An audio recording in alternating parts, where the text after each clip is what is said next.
হীৰাম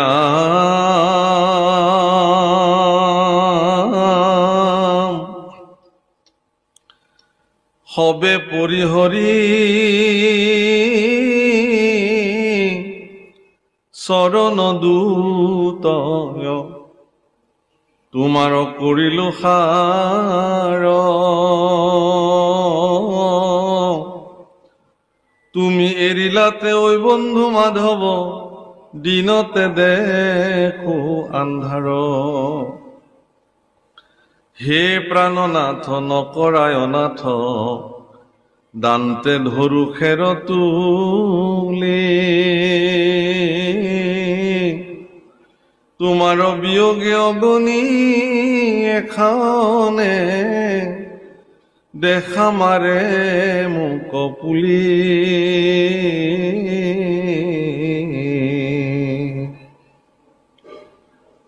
R এহি বুলি সন্ত উদ্ধৱ মহন্ত আতি প্ৰেম অনুৰাগে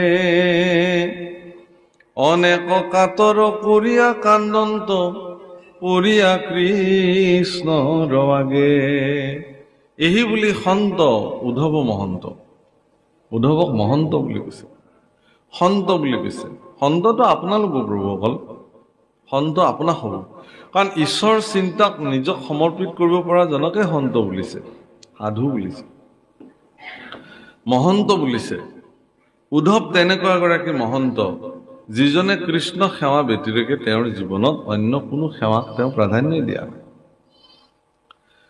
সেই সময়ত উদ্ধৱ এগৰাকী শিক্ষিত ব্যক্তি হিচাপে তেওঁ মানে কংসৰ ওচৰত গৈও ৰাজকাৰ্য চম্ভালিব পাৰিলেহেঁতেন ৰাজকীয় মৰ্যাদাৰে জীৱন অতিবাহিত কৰিব পাৰিলেহেঁতেন কিন্তু তেওঁ নকৰিলে মহাভাৰতীয় যুগলৈ যদি আপুনি যায় দেখিব যে এগৰাকী অতি বিদ্বান লোক অতি পণ্ডিত যাৰ নাম মহামতি বিদুৰ কিন্তু তেওঁ বাধ্যত পৰি চৰকাৰী পদবীত তেওঁ নিযুক্ত হৈ থাকিল যদিও তেওঁ কিন্তু চৰকাৰী কোনো ধৰণৰ সুবিধা তেওঁৰ জীৱনত তেওঁ গ্ৰহণ নকৰিলে সন্তবিলাকৰ এইটো বিশিষ্টতা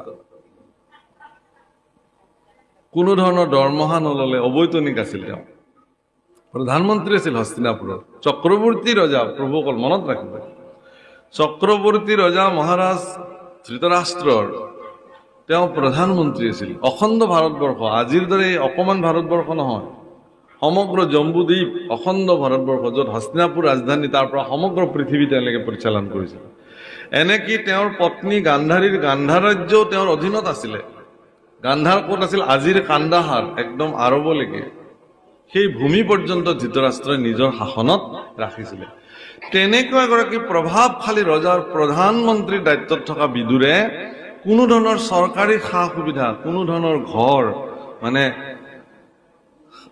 ধন টকা পইচা মৰ্যাদা কোনো গ্ৰহণ কৰা নাছিল তেনেকে আছে যিদিনাখন ভগৱান শান্তি দূত হিচাপে হস্তিনাপুৰলৈকে আহিছিল যুধিষ্ঠিৰৰ কথা মতে সেইদিনাখন ভগৱান কৃষ্ণক দ্বাৰকাধীশ ভগৱান কৃষ্ণক হস্তিনাপুৰৰ ৰাজ সিংহ দুৱাৰৰ পৰা আদৰি অনা হৈছিল আৰু দুৰ্যোধন দুঃশাসনৰ নিৰ্দেশত অত্যন্ত বিলাসবহুল কক্ষ নিৰ্মাণ কৰিছিল য'ত ভগৱান দ্বাৰকাধীশ থাকিব কৃষ্ণ দ্বাৰিকাৰ পৰম শক্তিশালী এগৰাকী পুৰুষ তেওঁ আহিব তেওঁ থাকিব সেইকাৰণে তেওঁৰ কাৰণে এইকাৰণেই এইটো দিছিলে যে দ্বাৰিকাখন এনেকুৱা এখন ৰাজ্য ভগৱানে নিৰ্মাণ কৰিছিল কোনো ৰজাৰ অধীনত তেওঁলোক নাছিল আৰু তাত ৰজাও নাছিল তেওঁ নিজেই দ্বাৰকাখন পৰিচালনা কৰিছিল সাগৰক কওঁতে সাগৰে বুকু পৃষ্ঠ উঠাই দিছিলে আৰু তাতে তেওঁ ৰাজ্যখন নিৰ্মাণ কৰি তেওঁৰ পৰিয়াল পৰিজন অন্য সামন্ত নাৰায়ণী খানালৈ তাত তেওঁ নিবাস কৰিছিল ধন জন ঐশ্বৰ্য বিভূতিৰে ভৰপূৰ আছিল দ্বাৰকা সুখ সমৃদ্ধিৰ কোনো পৰিভাষা নাছিল তাত কেৱল সুখ আৰু সুখ সমৃদ্ধি আৰু সমৃদ্ধি ধন টকা পইচাৰে বিধৌত আছিল দ্বাৰকা সেইকাৰণে দ্বাৰকাধীশ ভগৱান কৃষ্ণক ৰাখিবৰ কাৰণে হস্তিনাপুৰত এনেকুৱা ব্যৱস্থা কৰা হৈছিল সেই ব্যৱস্থাত অত্যন্ত বিলাসবহুল ব্যৱস্থা ভগৱান কৃষ্ণৰ কাৰণে কৰা হৈছিল কিন্তু এনে বিলাস বহুল ব্যৱস্থা পৰিত্যাগ কৰি ভগৱান কৃষ্ণই বিদুৰৰ ঘৰত নৈশ যাপন কৰিবৰ কাৰণে সিদ্ধান্ত লৈছে। অথচ বিদুৰে কৈছে যে মই তোমাৰ ঘৰলৈ যাম। বিদুৰে মুখেৰে না কৰিবৰ কাৰণে কোনো ধৰণৰ সুযোগ নাপালে। ভগৱানে মোৰ তাতে থাকিম বুলি কৈছে, হ'ব, লৈ গুচি আহিলে। কিন্তু বিদুৰৰ ঘৰত সেই সময়ত নে শুবলৈ এখন বিচনা আছিল, নে বহিবলৈ এখন চেয়াৰ আছিল, কি একো নাই। খাবলৈ কিবা অন্ন পৰমান্ন ফল দ্ৰব্য একো নাছিল। তথাপি ভগৱানক তেওঁ ঘৰলৈ লৈ আহিছে। আৰু সেই সময়ত তেওঁৰ পত্নী সুভাগাই ভগৱান কৃষ্ণক কল আছিল মাত্ৰ ঘৰত কেইটামান, কি খাবলৈ দিবৰ কাৰণে ভগৱান আহিছে, কৃষ্ণ দ্বাৰকাধীশ আহিছে কাৰণে কলকেইটাকে নিজে এৰুৱাই দিছিল। আৰু আবেগ বিভল্ল হৈ ভগৱানৰ শ্ৰীমুখ দৰ্শন কৰি থাকোঁতে বাকলিখিনি ভগৱানক দি দিলে আৰু নিজে কলকেইটা খাই থাকিলে। আৰু ভগৱান কৃষ্ণই পৰম তৃপ্তিৰে সেই বাকলিবিলাক এনেকে চুবাই চুবাই খাইছিল। এই দৃশ্য দেখি বিদুৰে চকু পানী টুকি টুকি বাৰে বাৰে বাধা দিবলৈ যায়, আৰু ভগৱান কৃষ্ণই বিদুৰক বাধা দিয়ে, না, মোৰ ভক্তই ইমান স্নেহপূৰ্বক যে দিছে, এই বাকলিকেইটাই পৰম অমৃত হৈ গৈছে। এনেকুৱা অমৃত মোক লক্ষ্মীও আজিলৈকে মোক বৈকুণ্ঠত আজিলৈকে দিব পৰা নাই। এই বাক্য ভগৱানে স্বীকাৰ কৰিছে। নিজ জাতিত জন্মগ্ৰহণ কৰা সুবৰী আয়ে যিকেইটা বগৰী কামুৰি কামুৰি থৈ দিছিল আধা খাই খাই, ভগৱান শ্ৰী ৰামচন্দ্ৰ অযোধ্যাপতি দশৰথৰ জ্যেষ্ঠ পুত্ৰ যুৱৰাজ শ্ৰী ৰামচন্দ্ৰই পৰম তৃপ্তিৰে তাক ভক্ষণ কৰিছিল। তাকে দেখি লক্ষ্মণে সুবৰীক কৈছিল, আই, তুমিনো জুঠা ফলখিনিহে দাদালে থব পাৰিলানে? সুবৰীয়ে কৈছিল যে এই কথাটো মই ভবাই নাছিলো নহয়। মই এই কথাতে মগ্ন হৈ থাকিলো যে বনৰ পৰা বুটলি বুটলি অনা বগৰীকেইটা কেনেবাকে যদি টেঙা বগৰী আহে, প্ৰভুৱে এই টেঙাখিনি খালে বৰ কষ্ট পাব।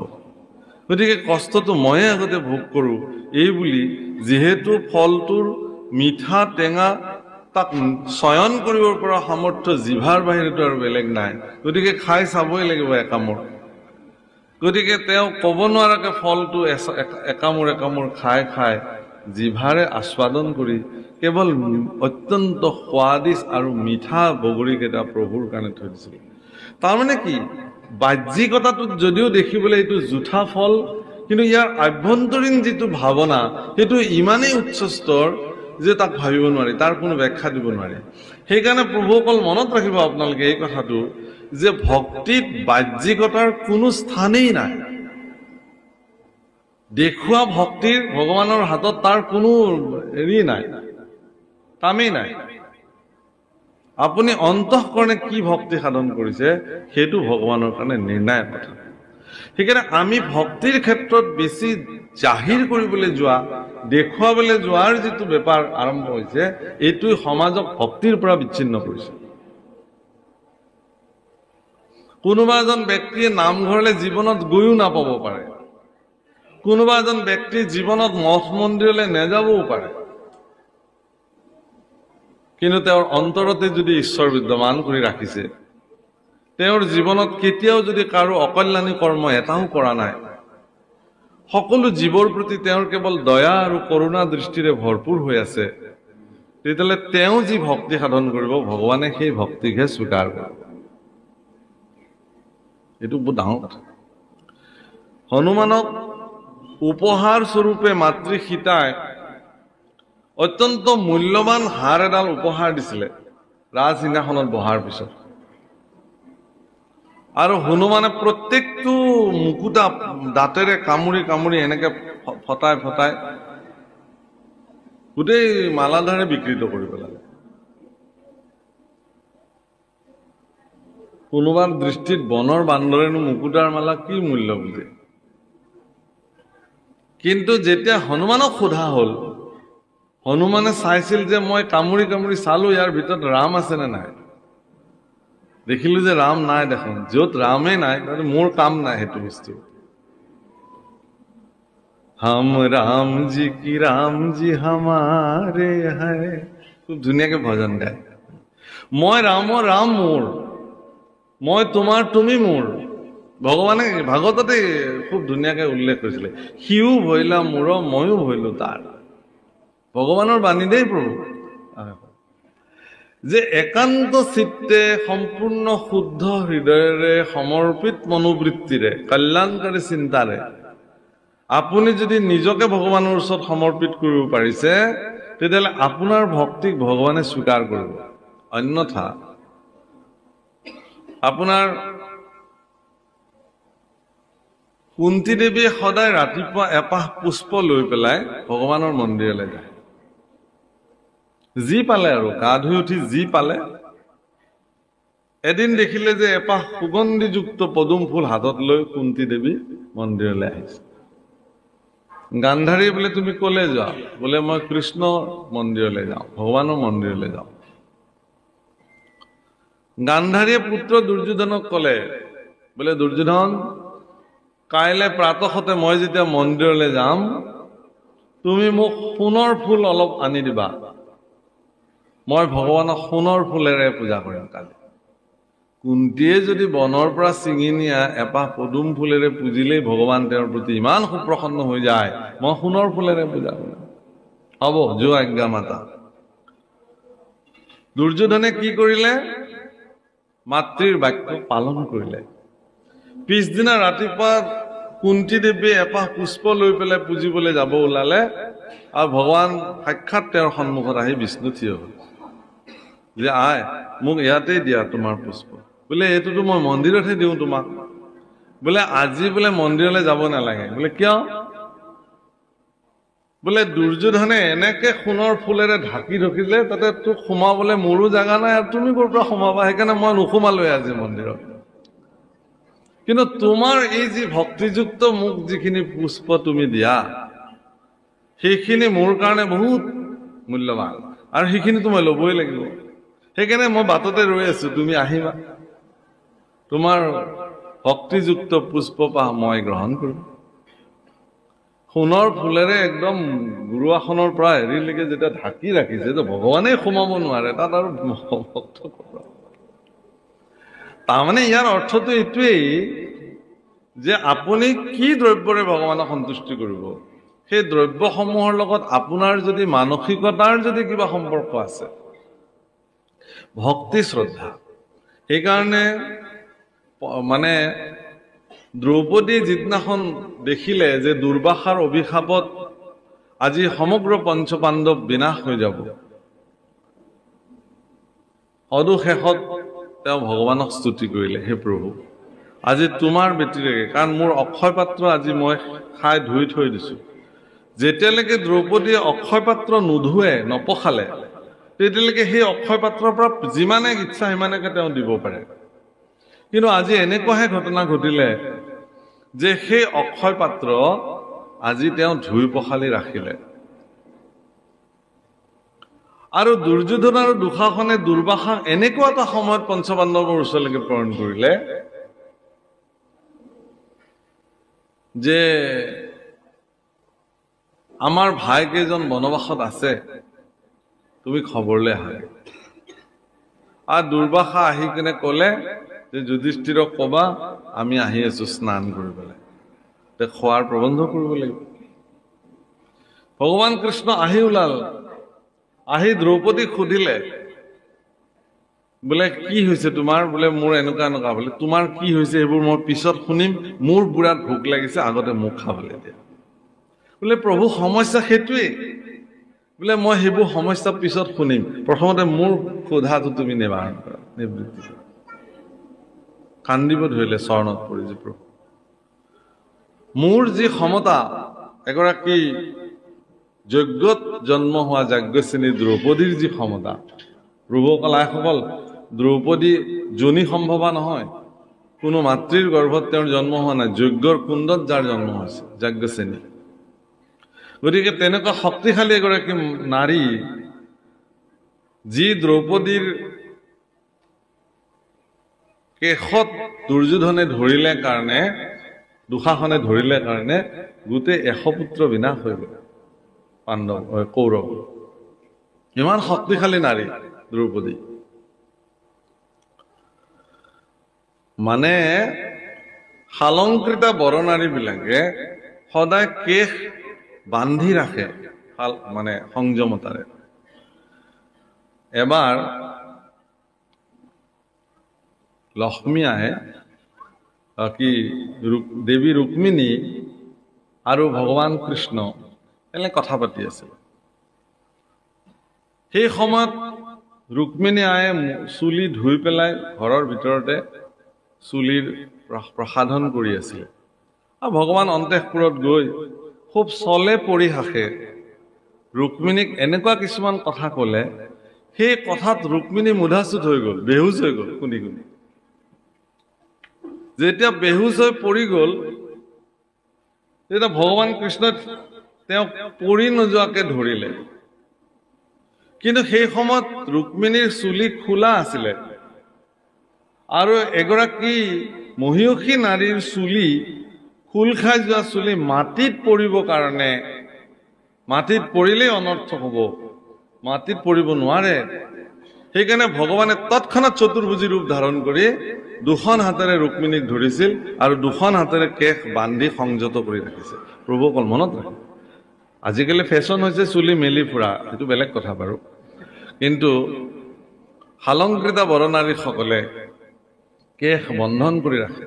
দ্ৰৌপদীয়ে কৈছিল সেইকাৰণে যে মোৰ এই সংযমী কেশ, হে দুঃশাসন, তুমি ইয়াতে ধৰি পেলাই মোক খুলি পেলালা, ৰাজ দৰবাৰলৈকে খোলা কেশেৰে মোক তুমি লৈ আহিলা। ময়ো এই কেশ সিদিনাখনহে বান্ধিম, তোমাৰ ৰক্তেৰে মই যিদিনাখনলৈকে এই কেশ নোধোঁ। আৰু সেইটোৱে ধ্বংস সিদিনাখনৰ পৰাই আৰম্ভ হ'ব, কুৰুক্ষেত্ৰ বিনাশ কৰো। সেইকাৰণে সেই প্ৰভুসকল যে ঈশ্বৰ পুৰুষেও, সেইকাৰণে এনেকুৱা সামৰ্থ্যশালী পুৰুষসকলৰ, বিধৰ্মী পুৰুষসকলৰ সেৱা ঈশ্বৰ পুৰুষে কেতিয়াও গ্ৰহণ নকৰে। দুৰ্যোধন দুঃশাসনৰ সেৱা ভগৱানৰ ল'বলগীয়া নাই, কিন্তু পৰম পবিত্ৰ মনৰ বিদুৰৰ সেৱা ভগৱানে গ্ৰহণ কৰিছে। তেওঁৰ পত্নী শোভাগাই দিয়া তেওঁৰ বাকলিকেইটাই ভগৱানৰ কাৰণে পৰম অমৃত আছে। গতিকে ভক্তিত বাহ্যিকতাৰ কোনো কাৰণতে স্থান নাই। ভক্তিত আভ্যন্তৰীণ আপোনাৰ মনৰ স্থিতি কি, সেইকাৰণে আপুনি নিৰ্ণয় কৰিব নোৱাৰে আচলতে কোনজন ভকতে কি সেৱা কৰিছে। আপুনি মই ইয়াক নিৰ্ণয় কৰিব নোৱাৰো, আমাৰ সামৰ্থ্যৰ বাহিৰত। সেইকাৰণে ভক্ত দেখিলেই ভক্তৰ প্ৰতি প্ৰণিপাত জনোৱাটো প্ৰত্যেকগৰাকী ভক্তৰে নিয়ম। যে আপুনি কি কৰিছে কি কৰা নাই সেইটো মোৰ বিচাৰ্য নহয়, কিন্তু আপোনাক মই ভকত বুলিয়ে সেৱা কৰিছো। যদি মোৰ এই সেৱা গ্ৰহণ কৰিব পৰাৰ সামৰ্থ্য আপোনাৰ আছে, তো আপুনি গ্ৰহণ কৰিব। যদি গ্ৰহণ কৰিব পৰা সামৰ্থ্য নাই, তেতিয়াহ'লে তাৰ পৰিণাম আপুনি ভোগ কৰিব। হীৰা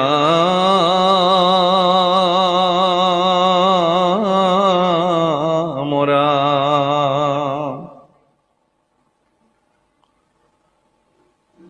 নয়নৰ নীৰ ধাৰাৱে বৈ, শোকত আকুল ভাৱে,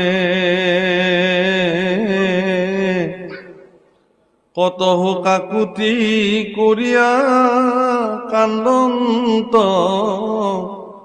ধৰিয়া কৃষ্ণৰ পাৱে। আৰ ইহেন অৰুণত চৰণ দুখানি, তেজি জীৱ পুনঃতে,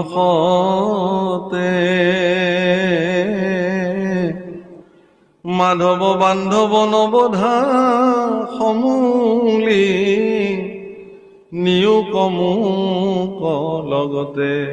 একেটাই মাত্ৰ প্ৰাৰ্থনা যে মোক তুমি লগত লৈ যোৱা, মোক তুমি লগত লৈ যোৱা। ৰাম এহি বুলি পাৱে পুৰিয়া কান্দন্ত, ঐ অনেক কাৰুণ্য ভাৱে।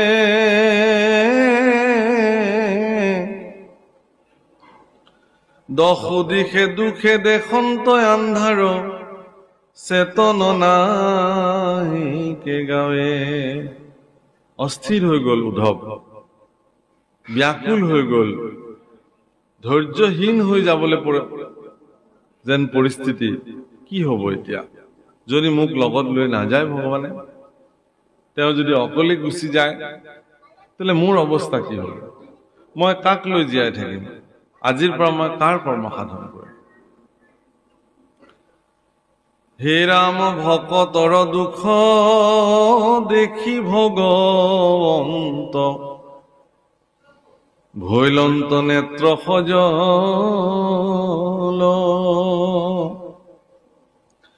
অসন্তোষে কিছু চপৰাইলা মাথ সংকোচ মুখ কমল শুনা নৰলোক মহন্তৰ শোক দেখা দুখ কেন মতে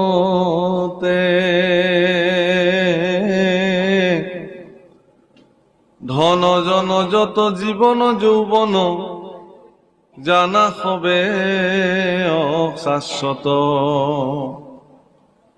উপদেশ অকমান আহিছে আৰু উপদেশত খুব গুৰুত্বপূৰ্ণ কথা কৈছে যে হে মহন্তসকলৰ দুখ ক'ত আপোনালোকে চাওক। ধন জন জীৱন যৌৱন এইবিলাক অশাশ্বত, এইবিলাক মিছা। অশাশ্বত শব্দৰ অৰ্থটো হ'ল কি? মিছা। ধন আজি আছে কাইলে নাই, যৌৱন আজি আছে কাইলে নাই, জীৱনটো জলৰ ৰেখা, আজি আছে কাইলে নাই। এইবিলাক অশাশ্বত বস্তু। কিন্তু আচৰিত কথা যে আমি এইবিলাকক অশাশ্বত বুলি জানিও, মিছা বুলি জানিও, অনিত্য বুলি জানিও আমি কিন্তু এইবিলাকৰ পৰা মোহাচ্ছন্ন হবলৈ পৰা নাই। ইয়াক সেইকাৰণে কৈছে ৰাম পুত্ৰ পৰিবাৰ সকলে অসাৰ তাতে কনাতে কমায়া খনেক থাকিয়া খনেকে অন্তৰৈ সাম্যকে মেঘৰ ছায়া। এইবিলাকৰ প্ৰতি এইবিলাক মেঘৰ ছায়া বুলি কৈছে। কোনবিলাক? ধন জন পুত্ৰ পৰিবাৰ অশাশ্বত। বাপসকল, মই এটা বিশেষ কথাৰ পৰা আৰম্ভ কৰিছিলো অলপ আগে, গোস্বামী তুলসীদাসৰ কথা। গোস্বামী তুলসীদাসে ৰত্নাৱলী বুলি এগৰাকী তেওঁৰ ছোৱালীক পত্নী হিচাপে গ্ৰহণ কৰিছিল। ৰত্নাৱলী দেখিবলৈ ইমানেই ধুনীয়া আছিল, সৌন্দৰ্যশালী, সেইকাৰণে তেওঁক নোচোৱাকে তুলসীদাস থাকিব নোৱাৰে। তুলসী গোস্বামী আছিল তেতিয়া। তেওঁ যজমানী ব্ৰাহ্মণ পণ্ডিত এগৰাকী আছিল। গতিকে তেওঁ কৰবালৈ পূজা পাতল কৰিব গলেও বেছি সময় নাথাকে আৰু পূজা শেষ হোৱাৰ লগে লগে তুৰন্তে ঘৰলৈ আহে আৰু পত্নীৰ শ্ৰীমুখ দৰ্শন কৰি থাকে। বাছ ইমানে কাম। পত্নীক নোচোৱাকে তেওঁ থাকিব নোৱাৰে। এদিন তেওঁ কৰবাৰ পৰা আহি দেখিলে যে ঘৰটো বন্ধ কৰা আছে।